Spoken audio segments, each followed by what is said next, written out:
Hello friends, எல்லாருக்கும் வணக்கங்க. கலாஸ் ரெசிபியில் இன்னைக்கு முட்டை பொடி மாசும் முட்டை ஃபுல் பாயிலும் எப்படி டேஸ்டா பண்றது இந்த வீடியோல பார்க்கலாம் வாங்க.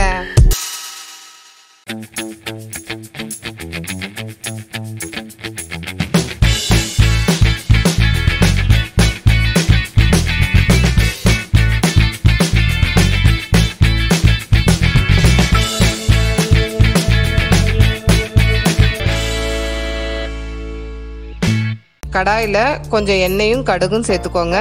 கடுகு வெடிச்ச உடனே கட் பண்ணி வச்சிருக்க ஒரு மீடியம் சைஸ் வெங்காயத்தை இதில் சேர்த்து நல்லா வதக்கிக்கோங்க. வெங்காயம் வதங்கின உடனே கொஞ்சம் உப்பு, 1/4 டீஸ்பூன் சில்லி ஃப்ளேக்ஸ், கட் பண்ணி வச்சிருக்க பாதி தக்காளி, கொஞ்சம் புதினா இலை, அதிகமாக சேர்த்தா நல்லா இருக்காதுங்க, பார்த்து சேர்த்துக்கோங்க. இது எல்லாத்தையும் சேர்த்து நல்லா வதக்கிக்கலாம். தக்காளி நல்லா வதங்கின பிறகு 2 முட்டை சேர்த்து உடனே நல்லா கலக்கி விட்டுக்கோங்க. அப்பதான் பொடி மாஸ் நல்லா வரும், டேஸ்ட்டும் ரொம்ப நல்லா இருக்குங்க. பாதி வெந்த பிறகு கொஞ்சம் மஞ்சத்தூள், 1/4 டீஸ்பூன் மிளகுத்தூள் சேர்த்து நல்லா கலந்து விட்டுக்கோங்க. அவ்வளோதாங்க, பொடி மாஸ் ரெடி. இது ரொம்ப ரொம்ப டேஸ்டா இருக்கும், பசங்களுக்கும் ரொம்ப பிடிக்குங்க. இது சாதத்துக்கும் சாப்பிடலாம், அப்படியேவும் சாப்பிடலாங்க, அவ்வளோ டேஸ்டா இருக்கும். இப்போ டேஸ்டான ஃபுல் பாயில் எப்படி பண்ணலாம் பார்க்கலாம். தோசை தவாவில் கொஞ்சம் எண்ணெய் சேர்த்துட்டு ஒரு முட்டை உடச்சி ஊற்றிடலாம். ஃபோர்க்கால் மஞ்சக்கருவை உடச்சி விட்டுட்டு கொஞ்சம் உப்பு, மிளகுத்தூள், மிளகாய்த்தூள், கொஞ்சம் கொத்தமல்லி, இது எல்லாத்தையும் கையில் எடுத்து தூவி விடுங்க. ஸ்பூனில் எடுத்து போட்டிங்கன்னா அங்கங்கே திட்டு திட்டாக விழுகும்.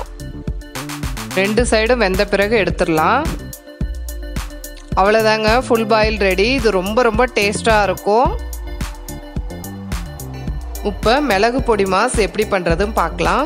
தோசை தவாவில் கொஞ்சம் எண்ணெய் சேர்த்துட்டு கட் பண்ணி வச்சுருக்க ஒரு மீடியம் சைஸ் வெங்காயத்தை இது கூட சேர்த்து நல்லா வதக்கிக்கோங்க. எப்பயுமே எந்த முட்டை பொரியல் பண்ணுறதா இருந்தாலும் 2 முட்டைக்கு ஒரு வெங்காயத்தை சேர்த்துக்கோங்க, அப்போ தான் டேஸ்ட்டு நல்லாயிருக்கும். வெங்காயம் நல்லா வதங்கின பிறகு கொஞ்சம் மஞ்சத்தூள், 1/2 டீஸ்பூன் மிளகுத்தூள், கொத்தமல்லி இலை, இதுக்கு தேவையான உப்பு, இது எல்லாத்தையும் சேர்த்து நல்லா கலந்து விட்டுக்கோங்க.